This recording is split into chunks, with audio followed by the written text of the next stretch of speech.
जीवमजीवं दव्वं जिणवरवसहेन जैनने देठं देविन्दविन्दवन्दं वन्दे तं सव्यदा शीर्षा।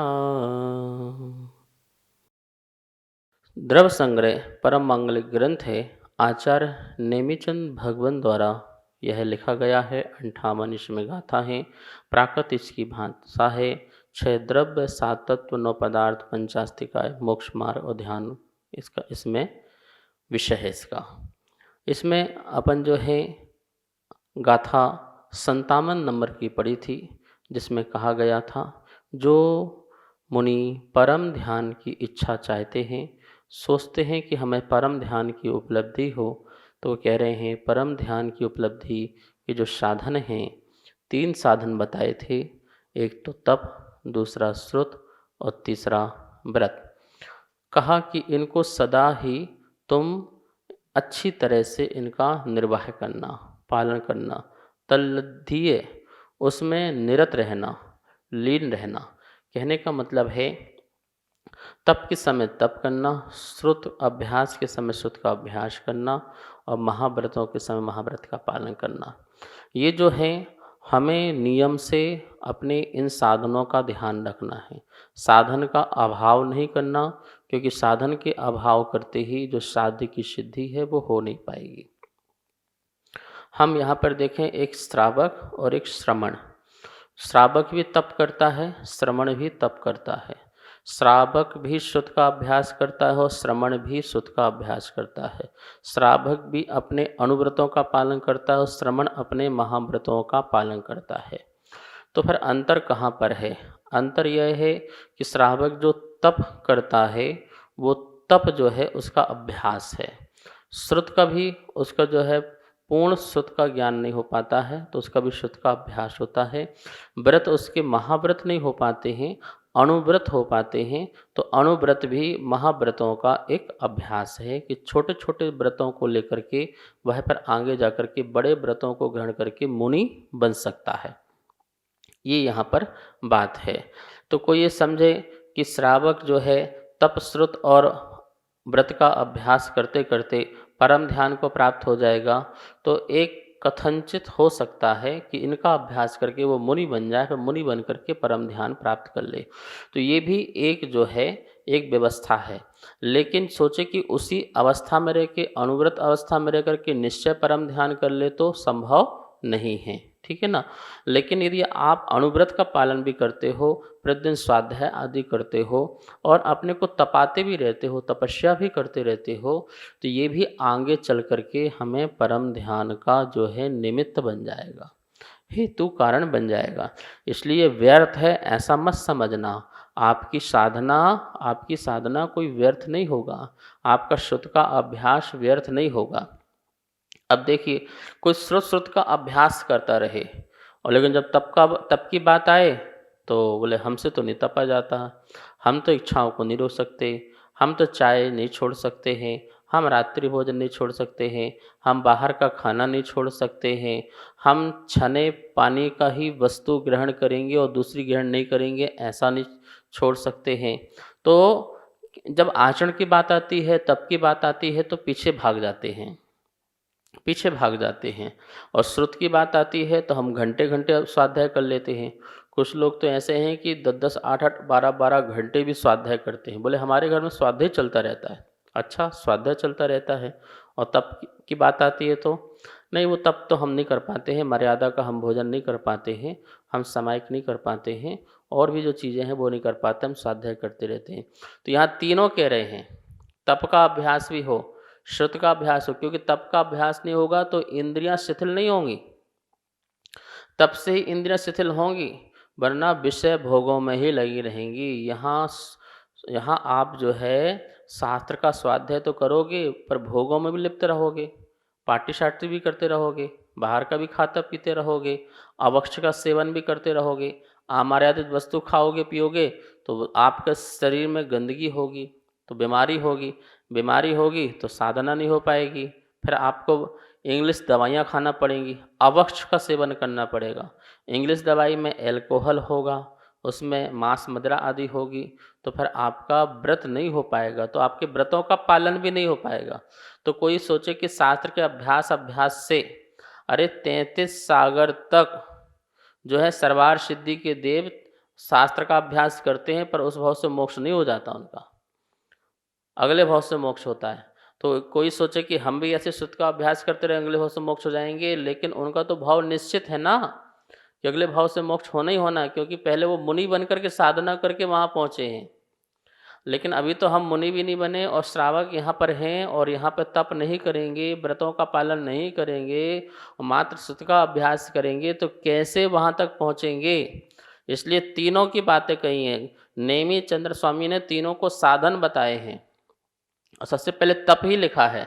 तपो, अपने को तपाओ, तपस्या से तपाओ, एकासन करो, ठीक है ना, समायिक करो, खड़गासन में, पद्मासन में, ये तपस्या है। काय क्लेश है ना, ये काय क्लेश दो अपने को, प्राश्चित लेना चाहिए, विनय करना चाहिए, साधुओं की विनय करो, वैयावृत्ति करो। ये सब अंतरंग बहिरंग तप हैं। आप वैयावृत्ति करते हो, विनय तप तपते हो, विनय साधुओं की करते हो, ध्यान करते हो, विसर्ग कायोसर्ग करते हो, 12 तप तुम तप पाओगे। ये तो मुनियों के धर्म हैं, कुछ तो कर लो, कुछ तो अंश में अपने में उतारो। बहिरंग और अंतरंग रूप से व्रतों का पालन, तपों का पालन करो। 12 प्रकार के तप से अपनी आत्मा को तपाओ। भगवान की जो वाणी है, जिनेन भगवान की वाणी का श्रुत का अभ्यास करो। शास्त्राभ्यासो, शास्त्रों का अभ्यास हो, बोलते ना शास्त्रों का हो पठन सुखदा। हे प्रभु, मैं क्या करूं, शास्त्रों का पठन पाठन करता रहूं, ऐसा मुझे फल दो, और कुछ नहीं चाहिए। शास्त्र में भी भगवान की वाणी, पंडितों की वाणी नहीं, पंडितों की टीका नहीं, पंडितों के विचार नहीं, पंडितों के भाव नहीं। ये जितने भी पंडित हुए हैं, ये जो हैं इन्होंने लिख दिया, लेकिन आचरण अपने जीवन में नहीं लाए। हाँ, उन पंडित के पढ़ना जिन पंडितों ने आचार्यों की टीका का संपादन किया हो, ज्यों की त्यों संपादन किया हो। उन जैसे पन्नालाल साहित्याचार्य, कितने प्रकांड विद्वान, जिनसेन आचार्य आदि जितने महापुराण हुए हैं, उनके सबके उन्होंने हिंदी अनुवाद किए, बड़ा कृपा की है। ऐसे ही हमारे पंडित कैलाश चंद जी, एन उपाध्याय आदि, जिन्होंने क्या बोलते धवला जयधवला आदि का संपादन किया है, आप उनके पढ़ो ना, मूल ग्रंथों का जिन्होंने संपादन किया आपकी भाषा में, हिंदी भाषा में, तो उनका पढ़ सकते हैं। लेकिन आचार पंडित होना चाहिए। किसी पंडित की अपनी लिखी हुई बुक्स, अपनी उन्होंने बुक्स लिख दी और बुक लिख करके आपको परोस दिया, जहर परोस दिया, वो नहीं। किसी ने भाषा वचनिका लिख दी, किसी ने हिंदी में अपनी टीकाएँ लिख दी, अपनी बातें डाल दी, अपनी कसाई की पुष्टि कर दी, वो नहीं।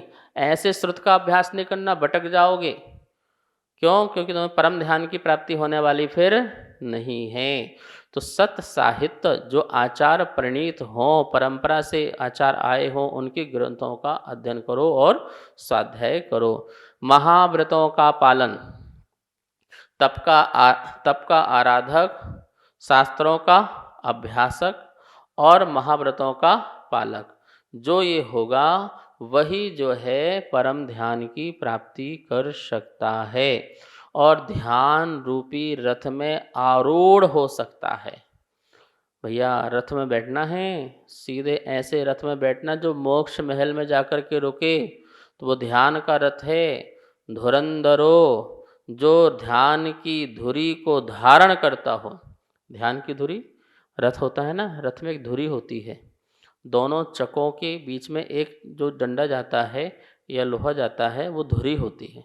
वो उसमें ही क्या बोलते कि वो चाके घूमते हैं, तो वो ध्यान की धुरी है। और उस धुरी में जैसे ही आप मग्न हुए और आपका रथ सीधे मोक्ष महल में जाकर के खड़ा हो जाएगा। तो ये साधन, तप, शास्त्र और व्रत, इनको छोड़ना नहीं। इनके लिए कह रहे हैं, देखो भैया, ये तल्लद्धिये, उस ध्यान की प्राप्ति के लिए, परम ध्यान की प्राप्ति के लिए ये साधन हैं। इनका आप सदा अपने जीवन में अपनाते रहना। ऐसे महाव्रतियों को, ध्यानियों को कहा, तो फिर तो आपके लिए है ही है ना। तो ये जो शुभ चेष्टा है, शुभ कार्य हैं, ये करते रहना, जिससे शुक्ल ध्यान की प्राप्ति आगे हो सके। अब अंतिम जो है इसमें गाथा है और गाथा में ग्रंथकार अर्थात आचार्य नेमिचंद भगवान स्वामी अपने इस ग्रंथ को लिखने में अपनी लघुता पेश कर रहे हैं। ये मैंने नहीं लिखा है, ये तो भगवान के द्वारा लिखा गया वाणी है। जैसा भगवान ने कहा था वैसा मैंने लिखा है। और यदि इसमें किसी प्रकार की कोई गलती हो तो जो मुनियों में प्रधान हैं उस गलती को दूर करके शोध करके आप अध्ययन करें। ऐसी लघुता, कितनी विनम्रता उनके अंदर होगी, इस गाथा के माध्यम से 58 नंबर की गाथा है और अंतिम गाथा है। आइए इस गाथा का अपन उच्चारण करते हैं और इसके अर्थ को समझते हैं। द्रव्य संग्रह गाथा नंबर 58। उच्चारण करेंगे दव्व संगह, दव्व संगह मिणम, मिणम मुनिनाहा, मुनिनाहा दोष संचय चुदा, दोष संचय चुदा सुद पुण्ना, सुद पुण्ना शोधयन्तु, शोधयन्तु तणु सुत्त धरेण, सुत्त धरेण नेमिचंद्र मुनिना, नेमिचंद्र मुनिना भड़ियम जम। फिर देखिए दव्य संगह मिणम मुनिनाहा दोष संचय चुदा सुद पुण्ना शोधयन्तु तणु सुत्त धरेण नेमिचंद्र मुनिना भणियम जम। ठीक है, अब इसका उच्चारण करते हैं। दव संगह मेणम मुनिनाहा दोष संचय चुदा सुद पुण्ना शोधयन्तु तणु सुत्त धरेण नेमिचंद्र मुनिना भड़ियम जम। ये उच्चारण हो। अब इसका अर्थ देखते हैं। द्रव संगहम इणम, इणम निकलेगा। यह द्रव संग्रह मुनिनाहा, मुनियों के जो नाथ हैं, दोष संचय चुदा, कैसे मुनि? जो दोष संचय, संचय मतलब दोषों को जिनने संचय किया हो, मतलब समस्त दोषों से चुदा, चुदा मतलब रहित, जो समस्त दोषों से रहित हों, सुद पुण्ना और श्रुत से पूर्ण हो, जो श्रुत से ज्ञान से पूर्ण हो और जिनके ज्ञान में या जीवन में कोई दोष ना हो, उससे रहित हो, ऐसे मुनिनाहा मुनिनाथ इणम दव संग है, यह द्रव्य संग्रह को शोधयन्तु शोधन करें। क्या करें? शोधन करें।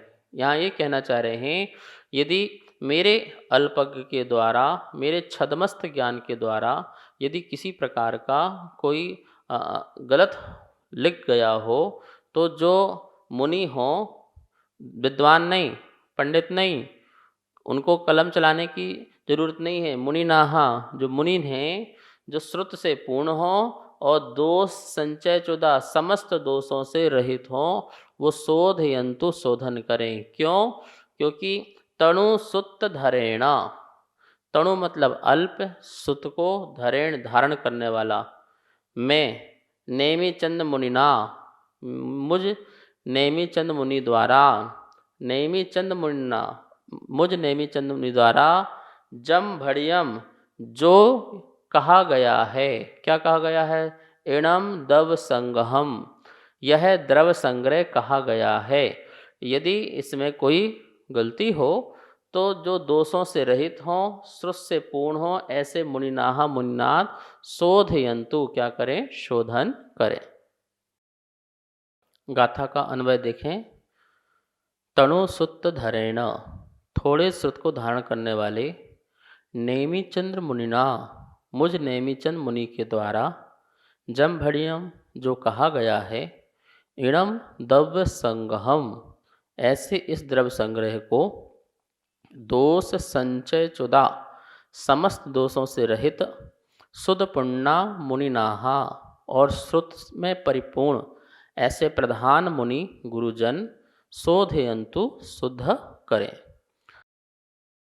यहाँ पर आचार्य भगवान ने कहा कि मेरी जनवाणी के प्रति असीम भक्ति है और मैंने बहुत ही सोच समझ कर के इसे भगवान की वाणी को लेखन किया है।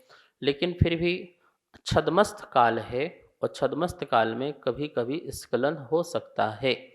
तो जो समस्त दोषों से रहित हों ऐसे साधु, मुनिनाः मुनियों के नाथ आचार्य, ऐसे जो आचार हों, वो आचार जो दोषों से रहित हों ऐसे आचार, और शुद्ध पुण्यः जो शुद्ध से पूर्ण हों, ज्ञान से पूर्ण हों, ऐसे आचार परमेष्टि जो है इस ग्रंथ का शोधन करें। देखो, विद्वानों को, पंडितों को अधिकार नहीं है ग्रंथ शोधन करने का। वो कह रहे हैं कि स्वयं जो दोषों से रहित हों और शुद्ध से पूर्ण हो, मुनिनाः मुनियों के नाथ ऐसे आचार्य, वो आचार्य ही अपनी कलम चला सकते हैं। और आचार्य को ही ग्रंथ लिखने का ही क्या है, यहाँ पर उपदेश प्राप्त है। परंपरा से जो आचार आते हैं वही आचार्य ग्रंथ लिख सकते हैं। मुनियों तक को लिखने को मना किया है, आचार परंपरा को ही जो है ग्रंथ माने गए हैं, और वही इसका शोधन करें जो परंपरा से पढ़ते आए हुए हैं। कहते हैं नेमिचंद लघुता बस कि मुझ नेमिचंद अल्पज्ञ द्वारा, क्योंकि मैंने ज्ञान को कम धारण किया है, इससे कुछ गलती हो सकती है। फिर भी आप इसका शोधन करके शुद्ध कर लें। यहाँ पर अपन ने जो है द्रव्य संग्रह जो है पूर्ण रूप से पढ़ा। एक गाथा से स्टार्ट की थी, आज 58 गाथा हो गई हैं और आज ग्रंथ जो है संपन्न होने जा रहा है। अभी तक अपन लोगों ने जो है बहुत सुंदर तरीके से पढ़ा, लेकिन हो सकता है कि मेरे पढ़ाने में कोई भूल चूक हो गई हो। मैं भी जो है अल्पस्थ हूँ, छद्मस्त हूँ, और माँ जिनवाणी सबसे पहले मुझे क्षमा करे। यदि मेरे बताने में किसी प्रकार की कोई चेष्टा गलत हो गई हो या कषायवश मैंने अपनी कोई किसी चीज़ की पुष्टि की हो, तो मैं माँ जिनवाणी से क्षमा चाहता हूँ। और जो आप लोग हैं, अपने मेरी बात में कुछ ऐसा लगा हो तो आप आचार्यों से बात करके उसका शोधन कर सकते हैं। यह ग्रंथ सबको पढ़ना चाहिए, आप सबको याद करना चाहिए, और अपने जितने भी स्वजन हैं, परिजन हैं, इसकी लिंक भेजो। इसकी जो आदिनाथ चैनल यूट्यूब में जाकर के, प्ले स्टोर में जाकर के इसकी सारी आप लिस्ट लीजिए, और सारी की सारी लिस्ट जो है अपने बच्चों को, अपने परिवारों को, रिश्तेदारों को, दुनिया को पहुंचाओ, और पहुंचा के ये द्रव्य संग्रह का स्वाध्याय कराओ। आगे जो है अपन जो स्वाध्याय करेंगे, श्रावकों के आचरण के बारे में स्वाध्याय करेंगे, और उसका अध्ययन करके अपने जीवन को सफल और सार्थक करेंगे। और भी विषय में चर्चा कर लेंगे, हमें कौन सा ग्रंथ पढ़ना है। इसी भावना के साथ सभी जो हैं श्रुतिजनों को, सभी श्रोताओं को बहुत बहुत मंगल आशीर्वाद। आपने बहुत ध्यानपूर्वक सुना और पढ़ा, इसके लिए मैं अनुग्रहित हूँ। आज इतना ही। जय बोलो महावीर भगवान की, परम पूज्य आचार्य गुरुदेव श्री विद्यानंद मुनिराज की जय। वाणी के ज्ञान ते सूझे लोकालोक, सो वाणी मस्तक नमो, सदा देत हूँ धोख, सदा देत हूँ धोख।